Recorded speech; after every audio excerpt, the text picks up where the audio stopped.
Assalamualaikum warahmatullahi wabarakatuh. Bagaimana teman-teman kabarnya? Hari ini saya berkunjung ke teman saya di Depok Baru. Namanya Bang Safar. Ini kebetulan dia juga apa namanya punya koleksi berbagai macam golok. Jadi saya ingin tahu bagaimana sebenarnya cara untuk memelihara apa namanya perangkat ini. Oke, ini saya akan perlihatkan dulu koleksi goloknya Bang Safar.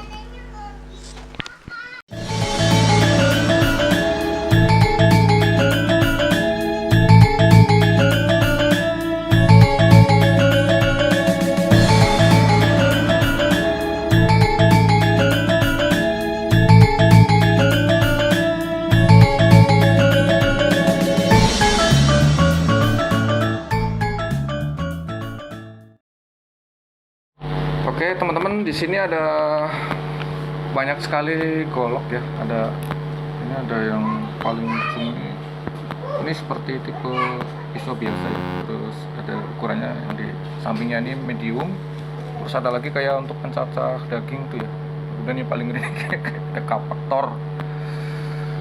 Nah, ini teman saya Bang Safar. Assalamualaikum, Bang Safar. Gimana kabarnya? Alhamdulillah baik. Sehat ya, salam sehat.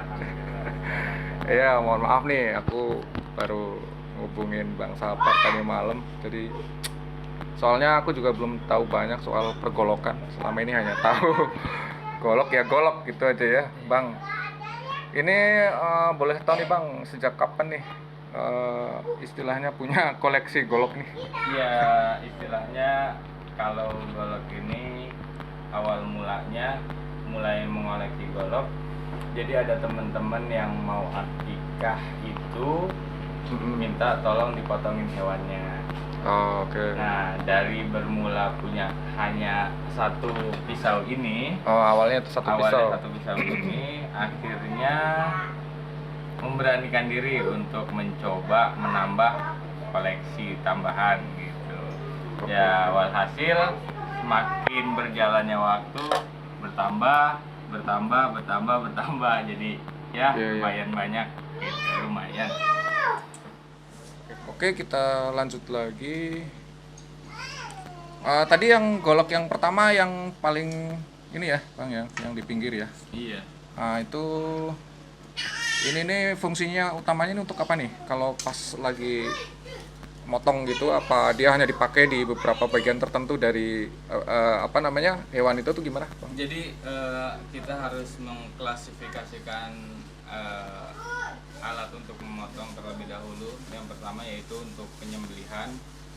Biasanya di saya itu saya harus membedakan antara untuk menyembelih kambing, sapi, kerbau, tulang, daging ya. Jadi kita harus membedakan itu terlebih dahulu. Jadi nggak serta-merta satu golok itu buat rame-rame. Kalau saya nggak bisa begitu. Jadi khusus kalau untuk sapi ya sapi, untuk kambing ya kambing, untuk mencacah tulang ya khusus. Jadi dibedakan terlebih dahulu apa yang penggunaannya gitu. Iya, iya, iya. Kalau untuk yang hewannya paling kecil biasanya pakai yang mana tuh? Biasanya kalau yang saya pakai ini tuh saya gunakan untuk menyembelih kambing. Oh, itu kambing ya? Saya khususkan untuk menyembelih kambing. Biasanya saya punya yang lebih kecil dari ini khusus untuk menguliti kambing dan menguliti sapi. Berhubung kemarin ada yang suka dan ada yang minat, akhirnya terjuallah 2 buah pisau untuk seset kulit sapi dan kambing ya. Oh. Gitu. Untuk ketajaman sendiri alhamdulillah karena hampir sebulan sekali atau berapa bulan sekali terawat gitu. Iya, iya. Dari dikasih wax atau minyak ya. Jadi masih terlihat di sini putih dan bersihnya dari mata bilahnya. Jadi nggak ada gompal sedikit pun. Jadi ketajamannya insya Allah sempurna untuk menyembelih hewan hewan untuk kurban atau akikah. Coba kita lihat untuk ketajaman dari pisaunya ya, apa memenuhi syarat untuk menyembelih atau memotong hewan kurban atau akikah. Bismillahirrahmanirrahim. Alhamdulillah ya, masih cukup tajam dan masih terawat untuk bilah pisau menyembelih kambingnya. Cara pengetesan sederhananya seperti itu ya, Iya. memakai kertas ya. Biasanya kita untuk mengetes ketajaman dari bilah tersebut minim sekali menggunakan kertas HPS atau tisu atau plastik. Biasanya dimanapun menggunakan kertas HPS sudah cukup.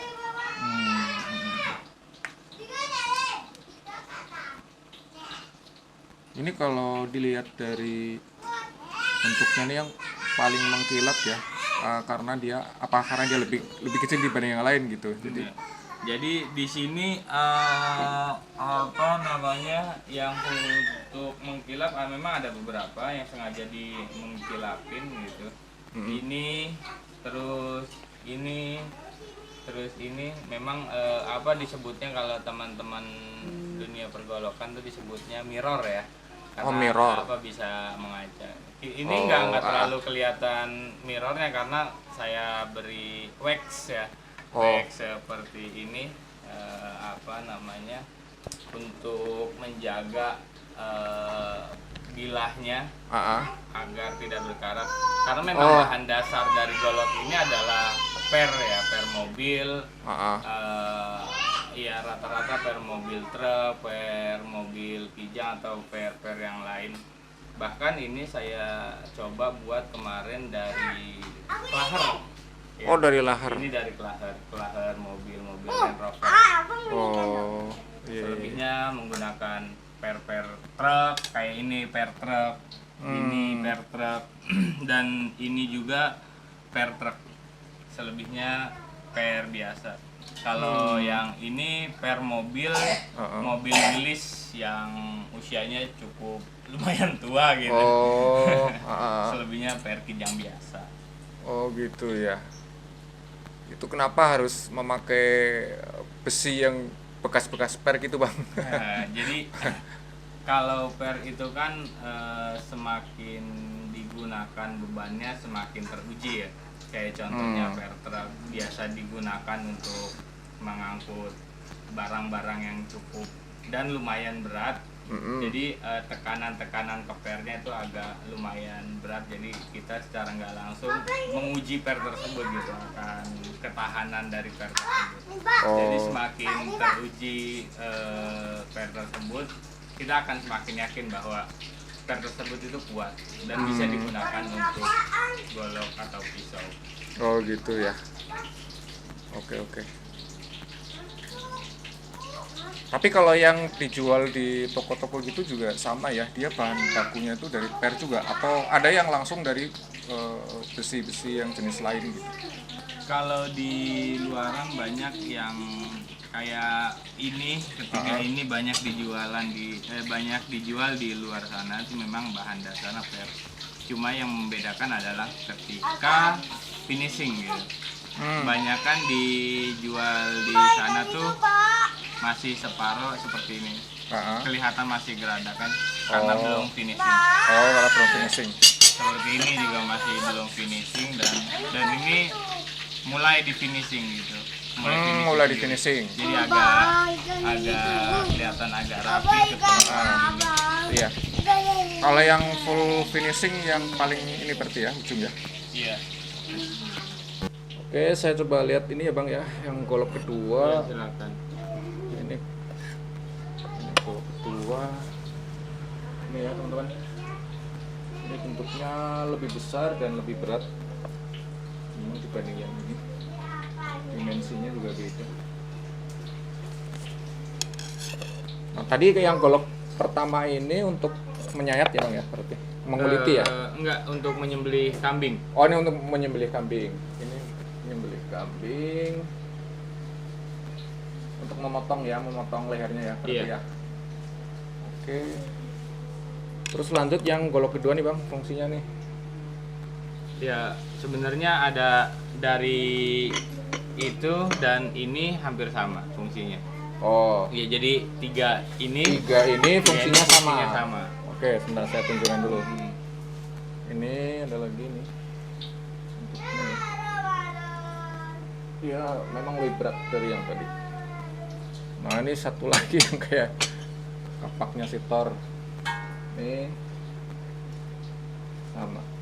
Nah, ini saya mau tanya lagi nih, kenapa ada 3 jenis? Ini kan beda banget ya, Bang ya? Iya. Tapi kok fungsinya sama? Apa karena preferensi orang juga beda-beda gitu, Ya, si iya. yang memotong itu? Nah, jadi sebenarnya kalau untuk golok cacah disebutnya di sini ada yang bilang ini golok cacah tulang, ada yang bilang ini gablogan, ada yang Cacah bilang tulang. buat mencacak ya.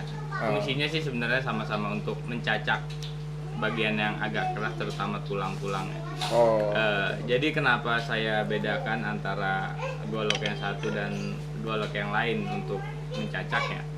Jadi kalau golok ini sendiri gitu, jadi ada tulang-tulang yang empuk seperti tulang iga, terus tulang leher. Jadi saya menggunakan golok ini. Gitu. Namun jika ketemu dengan tulang ekor atau tulang belakang, yang tulang punggung, bahkan sampai tulang kaki, saya lebih menggunakan ini dan ini. Gitu. Oh, di antara dua ya. Nah, tinggal kembali kepada si pengguna golok tersebut.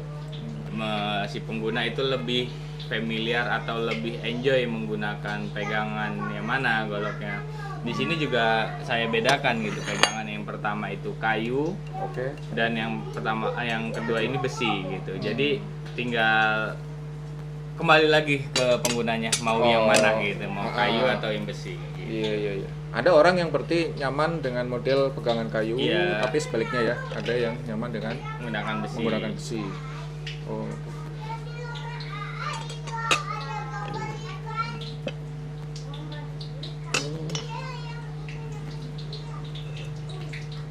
Ini artinya untuk apa namanya, kambing dan sapi bisa, kerbau bisa. Tampaknya. Kalau yang cacak itu bisa sapi, kerbau. Nah, tapi kalau untuk potong ini khusus untuk kambing aja, Kambing, ya? gitu, nggak bisa digunakan. Dan saya belum berani gitu, karena dimensinya panjangnya cuma 20 cm. Saya masih belum berani untuk menggunakan menyembelih kerbau atau sapi gitu. Oke. Nah, selanjutnya ini ada yang lebih panjang ya di sini. Apa namanya? Dari aspek penampilan juga beda. Terus dimensinya juga beda. Mungkin mulai dari sini ya, Bang ya. Saya ambil dulu. Ini ya teman-teman ya. Ini mirip juga kayak pisau kayak yang tadi. Saya kurang tahu nih fungsinya apa. Mungkin bisa dijelaskan, Bang. Yang ini. Jadi apa disebutnya kalau ini sekarang disebutnya pisau potong ya, karena memang bentuknya seperti pisau dan badannya hanya kurang lebih 2,5 cm dan lebarnya ketebalannya cuma 2,5 mili, 2 mili ini. Ketebalan punggungnya ini ya. Ketebalan punggungnya.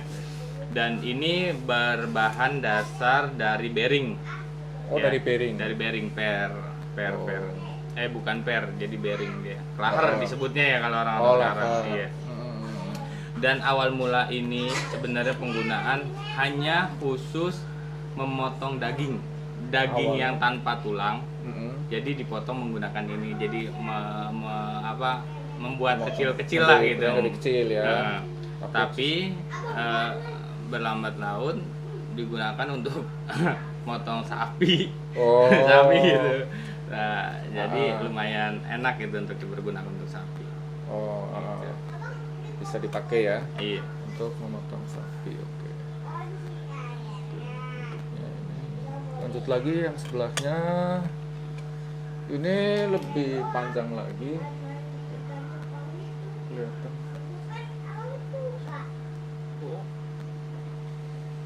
Boleh dijelaskan? Ini yang sebelumnya saya jelaskan ya.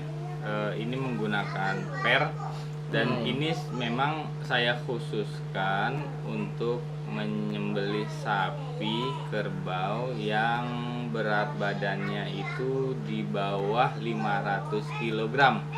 Ya, gitu. Jadi sebenarnya bisa aja untuk menyembelih sapi yang lebih besar ukuran berat badannya, cuma karena memang ini bilahnya pendek, hanya 28 cm. 28 cm. Jadi saya beraninya atau bisanya gitu menyembelih sapi ukuran di bawah 500 meter gitu. Ini berbahan dasar per truk gitu. Jadi ketebalannya sengaja agak dibuat tebal 3 mm lebih, hampir 4 mm ini ketebalannya. Tapi untuk ketajamannya kita buat semua untuk menyembelih sapi itu ketajamannya sama. Dan RCC-nya, tingkat kepanasan ketika dibuat di tempat itu rata-rata itu 5,5 RCC. RCC. Maksudnya apa itu RCC? Jadi RCC itu bahasa dari teman-teman tuh tingkat kepanasan dan menimbulkan ketajaman dari bilah tersebut. Gitu. Ini berarti untuk yang sapi maksimal 500 kg beratnya. Seperti ini.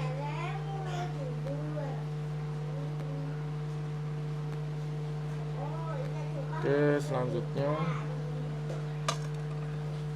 ini yang lebih panjang lagi nih ya teman-teman. Di sini ada golok juga, meskipun lebih panjang tapi ini dalam perasaan saya ini lebih ringan ya dibanding yang tadi. Coba saya ingin tahu nih fungsinya untuk apa. Jadi iya, memang ini memang lebih ringan. Ini ketebalannya hanya 2 mm. Jadi ini berbahan dasar Perjeep Willys ya. Perjeep Willys yang agak tua. Dan ini panjangnya kurang lebih 31 lebih gitu, hampir 32, cuma nggak sampai 32, 31. Ini tahun kemarin sudah digunakan untuk menyembelih lumayan banyak sapi ya terutama, dan bobot sapinya di atas 500 kg gitu. Kenapa saya berani menggunakan ini gitu di atas 500 kg? Pertama dari segi keentengan bilahnya ya.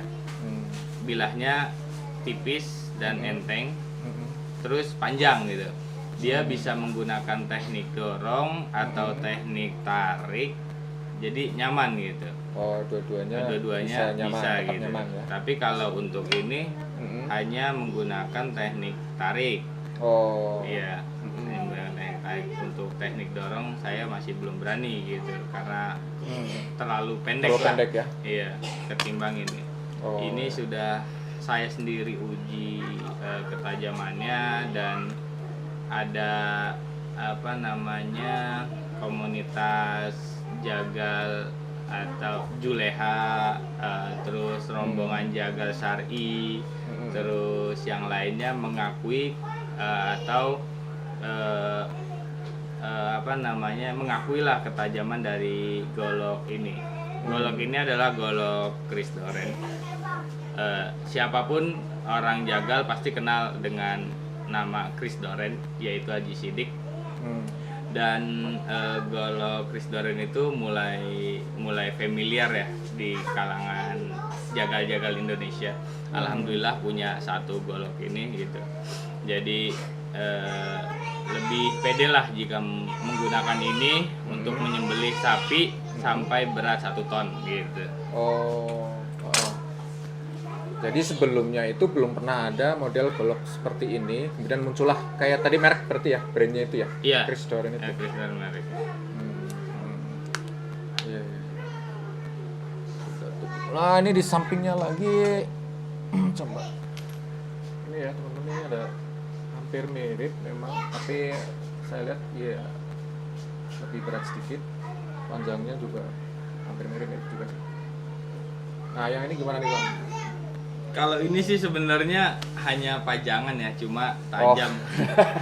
Sebenarnya Belum ini pernah dipakai untuk motong. belum pernah sama sekali dipakai untuk potong. Tadinya panjangnya kira-kira hampir setengah meter, 50-an. Karena aslinya. terlalu panjang akhirnya dipendekin, jadilah seperti ini. Tapi kalau untuk ketajamannya sih lumayan tajam gitu. Sama sekali dari pertama buat sampai sekarang belum pernah digunakan yang ini. Belum Gitu. pernah sama sekali. Sebenarnya sih ini hanya niatnya untuk pajangan ditaruh di tembok atau di mana Iya, gitu. iya. Ya belum kesempatan gitu dipajang di tembok. Jadi ya biarin Belum ada aja dengan pengalaman. teman-temannya. Oke. Berarti sudah semuanya ya, ada 1 2 3 4 5 6 7 8. Dari yang ada di sini apakah ada jenis lain nih, Bang, yang belum saya lihat nih, atau secara umum sebenarnya sama gitu yang beredar di kalangan pejagal mulai dari kambing terus kerbau sama sapi itu ya seperti inilah tipenya gitu. Enggak, kalau untuk tipe sendiri kan tergantung dari daerah ya, yang kalau saya paham ya. Kayak umpama ada namanya golok Cibatu, ada yang namanya Bowi, ada yang disebut golok Betawi. Jadi setiap daerah itu punya ciri khas golok-golok sendiri. Dan kebetulan saya cuma punya beberapa gitu. Kayak misalkan ini sebenarnya ini mirip seperti pisau atau golok Bowie disebutnya ini. Dan lainnya ya seperti golok pada umumnya gitu. Kebanyakan di Jakarta golok ya seperti itulah gitu. Tapi itu tadi ya, kalau yang model yang khusus itu hanya dijual mungkin di dalam komunitas tertentu ya. Iya betul. Kita nggak akan bisa temukan itu katakanlah di marketplace atau di mana itu nggak, kemungkinan nggak akan bisa kita peroleh. Iya. Oke. Kalau di Jakarta sendiri ada beberapa tempat sih, Bang, untuk istilahnya pembuatan golok, termasuk juga istilahnya pemeliharaannya ya, Gitu. yang Abang tahu gitu. Jadi iya, jadi golok tersendiri, golok ini balik lagi kepada yang punya, gimana kualitas ketajamannya, gimana bilahnya, itu kembali kepada yang punya golok, Pak. Jadi misalkan golok pisau seperti ini gitu, dia nggak akan berkarat jika yang punya itu merawat gitu. Karena memang bahan dasar per atau bearing itu memang bahan dasarnya ya yang mudah berkarat gitu. Nah, untuk antisipasinya supaya golok atau pisau dan yang lainnya tidak berkarat, biasanya saya menggunakan ini seperti gel, disebutnya sama teman-teman ini wax gitu.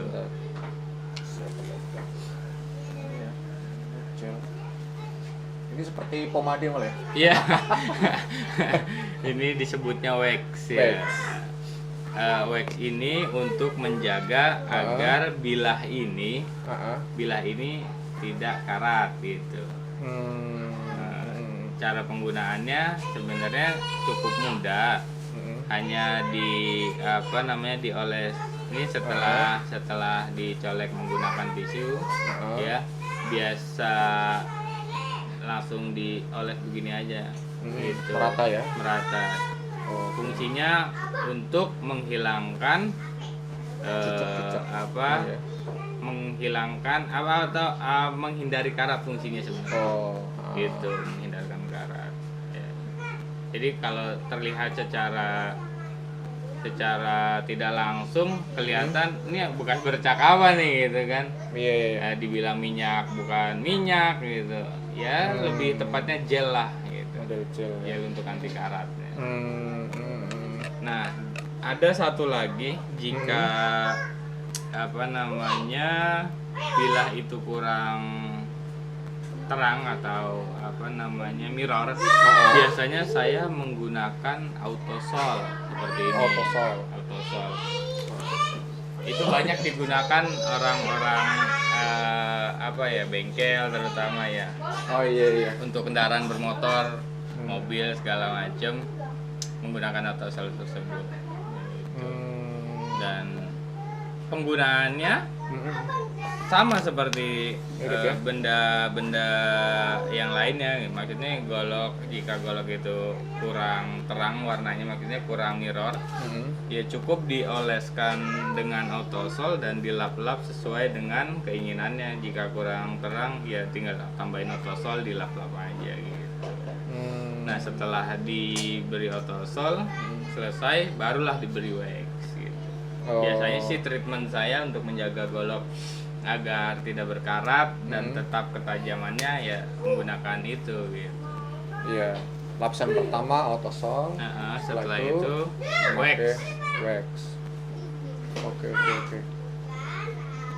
Nah, ini tata cara penyimpanannya sendiri gimana Bang? Bisa untuk mencegah tadi ya cepat karat atau mungkin menjadi ada kemungkinan dia berubah warna misalkan. Kan ada selongsongnya juga itu ya, Bang? Iya, ada sarungnya. Jadi gini, Pak. Kebanyakan teman-teman, terutama teman-teman pemula yang mempunyai golok sembelih terlalu tergesa-gesa. Dalam artian ketika kita contohkan ya, ketika golok ini digunakan untuk menyembelih sapi atau kerbau, setelah benar-benar digunakan biasanya itu langsung dibersihkan, biasanya menggunakan air dan bahan kain. Nah kebanyakan teman-teman terutama pemula ya, setelah dibersihkan dengan air langsung ditutup. Itu sebenarnya kurang tepat cara seperti itu. Seharusnya setelah penggunaan untuk menyembelih hewan kurban sapi atau kerbau, setelah dibersihkan benar-benar kering, didiamin dulu, taruh sampai 15 menit. Untuk sisa-sisa air itu benar-benar tidak ada di badan bilah gitu. Karena jika air itu tersisa di badan bilah, yang saya katakan tadi sebelumnya, ini bahan dasar per yang notabene itu mudah berkarat gitu. Jika setelah digunakan untuk menyembelih, setelah dibersihkan masih ada sisa air, itu mudah sekali berkarat. Nggak sampai 1 hari itu saya yakin sudah berkarat. Jadi setelah dibersihkan benar-benar kering, tunggu sampai 5 menit gitu, sampai tidak ada air, barulah dimasukkan ke dalam golok. Jika masih belum yakin atas ketajaman golok tersebut setelah digunakan untuk menyembelih, biasanya kita ada 2 treatment gitu untuk meyakinkan itu masih bisa untuk disembelih. Kita menggunakan ini disebutnya honing. Ya, honing disebutnya honing. Honing itu fungsinya untuk meluruskan mata bilah gitu. Jadi setelah golok atau pisau itu digunakan, setelah digunakan biasanya mata bilah itu ujung-ujung dari pisau atau golok itu terbentur dengan tulang tuh Pak, biasanya terbentur dengan tulang, sehingga mata bilah yang paling ujung disebutnya mata baja itu bengkok gitu. Jadi agak gompal, agak nggak gompal sih, agak belok gitu. Ya? Jadi kita luruskan dengan honing gitu. Dan cara penggunaannya ya mungkin Bapak sering lihat gitu penggunaan honing, contoh penggunaan honing. Ya kurang lebih jika ada yang belok, mata bilahnya tinggal di seperti ini aja. Fungsinya untuk meluruskan mata bilah. Seperti itu cara penggunaannya. Jika bilah golok atau pisau masih lurus, cuma kita masih kurang yakin atas ketajamannya, masih kurang yakin atas ketajaman dari bilah tersebut, bisa kita menggunakan sharpening. Apa ini? Sharpening itu, sharpening itu dia berbahan dasar kulit ya, kulit kambing, kulit domba atau kulit sapi. Biasanya kebanyakan orang menggunakan kulit sapi. Ininya ya maksudnya? Iya. Ini kulitnya. Dan sharpening terakhir dengan jeans. Jeans yang agak tebal ya. Biasanya setelah digunakan untuk menambah keyakinan si pengguna golok, biasa cukup digunakan seperti ini di mata bilahnya tuh. Di mata bilah. Gitu. atau 3 kali. Heeh. Jika masih belum yakin atas ketajamannya, maka balik lagi, biasanya kita menggunakan media kertas gitu. Gimana nih untuk tajamannya setelah kita pakai beberapa ekor, ya cukup setelah itu dicoba pakai kertas gitu. Alhamdulillah masih tajam, Pak. Iya. Kalau ternyata tidak sampai terakhir putus, berarti ada sesuatu di situ yang Ada gompal ya. sesuatu ya, entah itu dia titik karat, entah itu gompal sedikit gitu. Nah, misalkan ternyata sudah lama nih, katakanlah bulan Zulhijjah sudah berlalu, tidak ada proses pemotongan misalkan, apakah boleh disimpan dalam jangka waktu lama nih Bang? Gak pernah kita buka-buka lagi gitu? Ya, Atau tetap perlu dibongkar? ya semestinya gitu. Setelah diberi wax, biasanya saya lihat ya taruhlah sebulan sekali saya liatin apa ada karatnya atau enggak. Bahkan pernah waktu itu 5 bulan golok nggak saya bapain gitu, nggak saya kasih wax, nggak saya buka-buka setiap bulannya, tapi alhamdulillah gitu nggak ada karat gitu. Iya. Dan saya juga ini juga ditaruhnya di atas lemari karena untuk menjauhkan dari anak-anak sebenarnya. Iya. Takutnya kalau Bahaya taruh ya. di mana gitu sembarangan takut digunakan Iya. anak-anak. Gitu. Betul. Oke. Ya udah cukup banyak nih ya kita ngomong soal pergolokan. Artinya selama jangka waktu lama tidak ada masalah di mata bilahnya itu boleh disimpan ya Bang ya. Iya. Nah ini ritual yang ini nanti juga kita akan kesana ya, itu sebenarnya apa sih yang akan dilakukan gitu, treatmentnya Bang? Treatment buat apa nih? Ya katanya nanti mau ada apa diasah lagi atau gimana gitu, jadi ada Jadi tempat tertentu itu. Enggak, jadi sebelum kita menjadi satu golok atau satu pisau, biasanya kita itu ke tukang pandai besi, ya. Ke tukang pandai besi kita membuat pisau atau golok, kita request. Nanti jika memang ada kesempatan waktu, saya akan coba ajak ke pandai besi, biasa tempat menempat apa disebutnya di sini abah lah. Oke teman-teman, kita sudah banyak mendengarkan cerita dari Bang Safan ya, teman saya yang sering beraktivitas dengan dunia pergolokan ya. Dan ini juga memang beliau sendiri punya usaha akikoh, sehingga memang alat-alat seperti ini tuh sangat vital untuk selalu tersedia. Iya. Oke, untuk saat ini saya cukupkan liputannya. Terima kasih ya teman-teman udah melihat channel saya. Suatu saat nanti kita akan sambung lagi di topik-topik yang lain. Jangan lupa untuk subscribe, like, dan share video ini. Terima kasih. Wassalamualaikum warahmatullahi wabarakatuh. Waalaikumsalam warahmatullahi wabarakatuh.